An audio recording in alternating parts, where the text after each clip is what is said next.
des éducateurs prêteurs de l'arrondissement de Mampati. Donc, merci beaucoup. Aujourd'hui, c'est un plaisir pour moi de venir assister à cet atelier avec les autorités territoriales qui sont là et l'ensemble des sous-préfets et préfets de notre région. Je salue l'initiative d'abord de l'histoire de ce thème. Aujourd'hui, l'élimination des pratiques néfastes afférant les enfants et progrès des politiques et pratiques depuis 2013. Pas sans savoir, on est dans la région de Kolda et nous sommes touchés par toutes les violences, si je peux le dire ainsi. Quand on parle de Kolda, on parle de mariage d'enfants. Quand on parle de Kolda, on parle de mutilation génitale féminine. Quand on parle d'enfants, quand on parle de Kolda, on parle des travaux forcés. Donc, nous dans tout ça.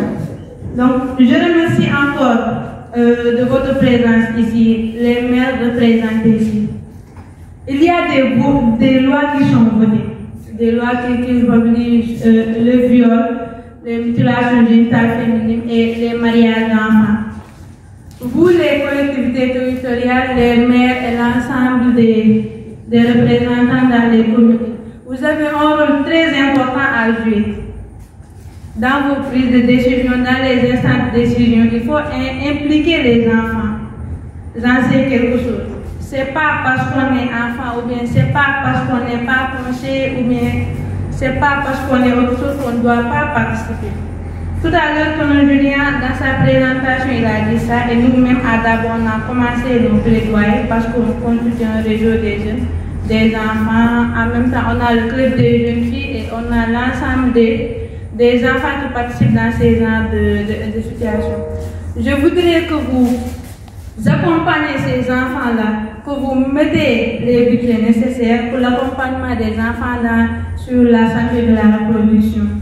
Vous accompagnez aussi les enfants sur les mutilations génitales féminines et que les agents de santé soient disponibles encore pour accompagner ces enfants-là. Parce qu'il y a des espaces ados qui sont mis en place. Par exemple, à Dabo, il y a un espace ado.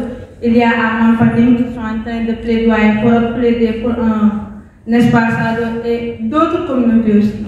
Il faut faire des budgets, il faut mettre en place des budgets qui peuvent accompagner les enfants là-dessus.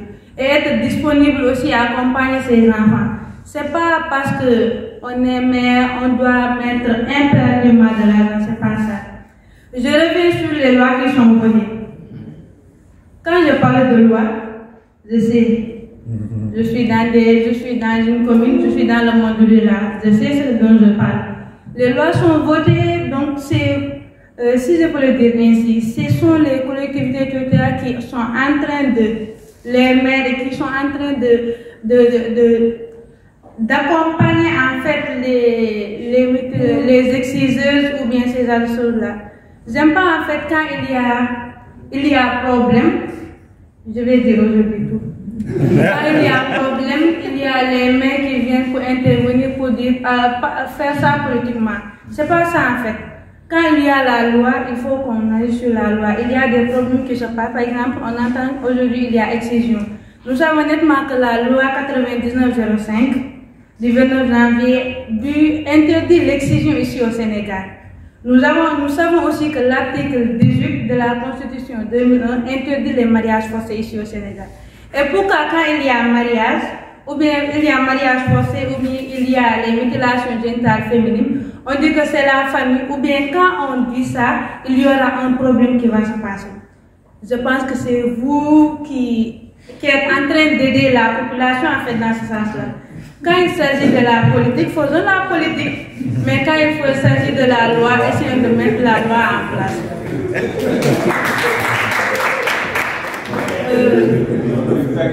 Je reviens sur les mutilations génitales féminines. Ce n'est pas seulement ici à Kolda, parce que tout récemment j'ai participé à une activité à Guinée-Bissau, Global Campus, où ça regroupait la Guinée-Conakry, la Guinée-Bissau et le Sénégal. J'étais partie pour représenter le Sénégal.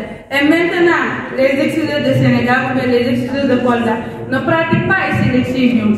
Ils partent jusqu'à Guinée-Bissau pour le faire. Et il y a les gendarmeries, il y a les sous-préfets, il y a des gens qui sont mis en place pour veiller à ça. Et ce sont les gens-là qui sont en train d'encourager ces pratiques-là. Je pense qu'on doit revoir ce que nous faisons, que ce soit les maires, je parle des maires, même les représentants, je parle de vous. Quand il s'agit de politique, faisons la politique. Aussi, quand il s'agit du bien-être de la population, essayons de faire le bien-être de la population. Vous savez nettement, vous savez autant que moi, ce que l'excision fait, ce que les mariages font aussi. Il y a beaucoup de conséquences, il y a beaucoup de problèmes ici dans notre société, c'est dû à ça. Il y a des problèmes qu'on parle, il y a des problèmes qu'on ne parle pas. Les agents de santé le savent très bien et même nous, la population, on est en train de subir ça, soit en cassette, soit les gens le voient. Je voudrais que vous pensiez à ça, que vous essayez de réaménager ce que vous êtes en train de faire, essayez de revoir ça. L'accompagnement des gens sur la santé de la reproduction, c'est aider en fait votre population. Parce que quand on parlera de développement, on parlera de Kolda. Et quand on parlera de Kolda, on va parler des communes bien sûr, parce que c'est les communes qui regroupent l'ensemble des communes qui font Kolda de région. Il faut qu'on revoie ces choses que nous faisons en fait. Et unir nos efforts pour la lutte contre ces mutilations génitales féminines des mariages d'enfants. Je parle de mutilations génitales féminines parce que ça ne se passe pas seulement ici au Sénégal, encore moins ici à Kolda. Je suis membre du consortium mondial de lutte contre les mutilations génitales féminines. Donc c'est juste montrer qu'il y a, dans d'autres pays, il y a ces pratiques-là et on a projeté d'ici 2030 de lutter contre ces mutilations génitales féminines. Et ce n'est pas nous seulement jeunes qui peuvent arriver ici. Les parents ont déjà eu ce qu'ils ont eu et vous avez déjà fait ce que vous avez eu à faire.